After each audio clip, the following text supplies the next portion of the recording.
കേരളത്തിൽ തിരഞ്ഞെടുപ്പിലുണ്ടായ UDF തരംഗത്തിലും 3 താമര വിരിഞ്ഞു എന്ന സവിശേഷത ഉണ്ടായ സന്ദർഭത്തിൽ അത് ഇടതുപക്ഷം അവർക്ക് താലത്തിൽ കൊണ്ടു കൊടുത്തു എന്ന ആക്ഷേപമാണ് നേതൃത്വം ഉന്നയിക്കുന്നത്. കാര്യം പാപഭാരം എങ്ങനെയെങ്കിലും നമ്മൾ സഹായം ചെയ്തു കൊടുത്തിട്ടും വിദഗ്ധമായി നമുക്ക് ഒരു വിഷയത്തെ വളച്ചൊടിച്ച് സംസാരിക്കാൻ ശേഷിയുണ്ടെങ്കിൽ നമ്മൾ ചെയ്ത പ്രവർത്തനത്തെ മറ്റൊരാളുടെ തലയിൽ വെച്ചു കൊടുക്കണം. ആരുടെ?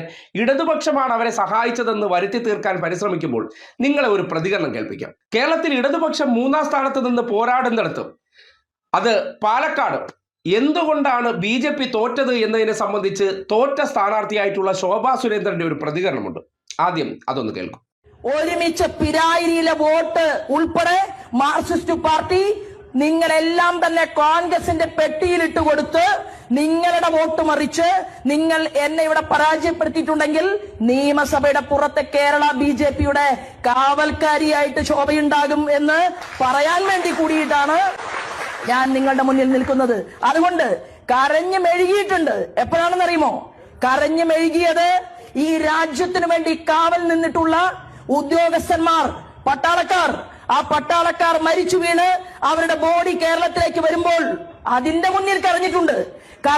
എപ്പോഴാണെന്നറിയുമോ? ഞങ്ങളുടെ പന്ന്യന്നൂർ ചന്ദ്രേട്ടൻ മരിച്ച വാർത്ത വീണ്ടും വീണ്ടും പ്രസംഗത്തിലൂടെ കേൾക്കുമ്പോൾ, ആ പരിപാടിയുടെ പുഷ്പാർച്ചനയിൽ പങ്കെടുക്കുമ്പോൾ കരഞ്ഞിട്ടുണ്ട്.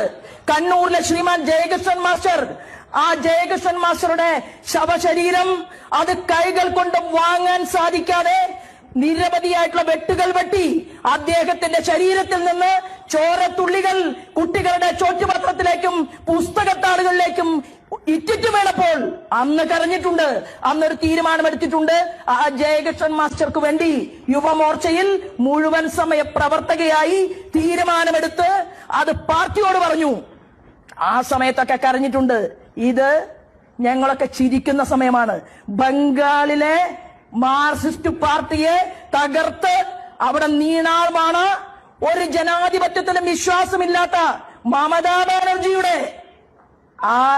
മമതാ ബാനർജിയുടെ ജനാധിപത്യ വിരുദ്ധതയെ ചോദ്യം ചെയ്തുകൊണ്ട് അവിടെ നമ്മൾ അതിശക്തമായി മുന്നോട്ട് വന്നിട്ടുണ്ട്. ബംഗാൾ നമ്മൾ പിടിച്ചു. കേരളത്തിലെ മുഖ്യമന്ത്രി സനാതന ധർമ്മത്തെ തകർക്കാൻ ശ്രമിച്ച കേരളത്തിന്റെ മുഖ്യമന്ത്രി വരിയിൽ നിന്ന് പോയില്ലേ? ഏറ്റവും കൂടുതൽ അതിനുവേണ്ടി നാവ് ഉയർത്തിയത്, ഏറ്റവും കൂടുതൽ കേരളത്തിൽ കാസർഗോഡ് മുതൽ തിരുവനന്തപുരം വരെ കേരളത്തിലെ കഴിഞ്ഞകാല മുഖ്യമന്ത്രി ശ്രീമാൻ പിണറായി വിജയനെതിരെ ഒരു ഭയപ്പാടുമില്ലാതെ പ്രസംഗിക്കാൻ